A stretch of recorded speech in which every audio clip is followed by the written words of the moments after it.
Welcome back, everyone. Rhonda Boyle. I'm back with Anas Aldahoud, and we're talking about the talent theme of context. Anas, let's get into it with blind spots. What trips these people up? So you have to understand that people with high context, they use their past to move forward. So they actually use what happened to them in the past to move forward. It's not for them to be stuck on the past. So this is something that you need to be aware of. And the more immature it is, sometimes you resist change. You're not open and very hard when it comes to change in your life. And I found this very important. If you have, and this is when it's immature, if you have a really good success that happened to you in the past, you might be stuck on that. And you believe that you have done enough in your life, and you don't look forward to more challenges and more success in your life. So all of these things you need to be aware of. And this is where the biggest blind spot is: living in the past, staying in the past, stuck on the past. All of these things that you have to be really aware of. Yeah, I would say another blind spot might be having a different understanding of the past than someone else and putting a judgment that they have the wrong history, right? Because there's always different views of history, but if you only study one view of it, then you miss out on the full context, which is what people high in context really want. Yes. So what really annoys them? Fill us in.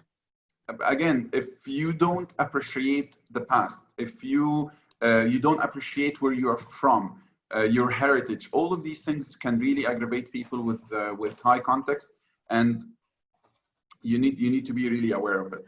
You know, another thing that can really aggravate someone high in context is someone who is so hyper focused on the future. And again, Rhonda, you're leading us to the next That's right. Potential conflict part. And again, the external is people with high futuristic. So people with context dealing with people high in futuristic, they have to be aware of that he's always thinking about the future and the other person is always thinking in the past. And the best thing is, I've met someone who had both.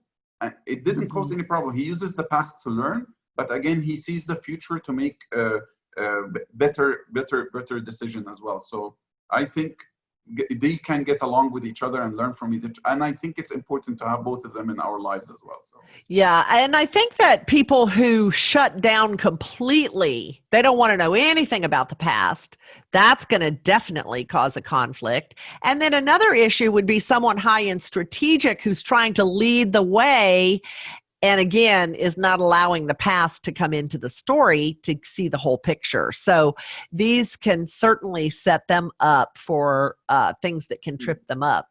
So yes, just one more thing I want to talk about, and I found this with someone that I've coached, and it comes in the internal conflict part.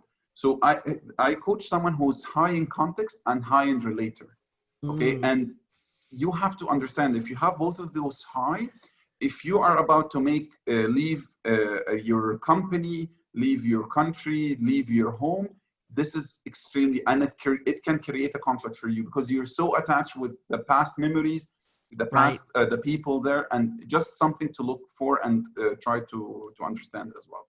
You bet. Wow. Lots of great content here. So thank you so much for joining us, and we will be back in the next segment, which is part 3 of our 3-part series on context. Thanks for joining us, everyone. Anas, we'll see you then.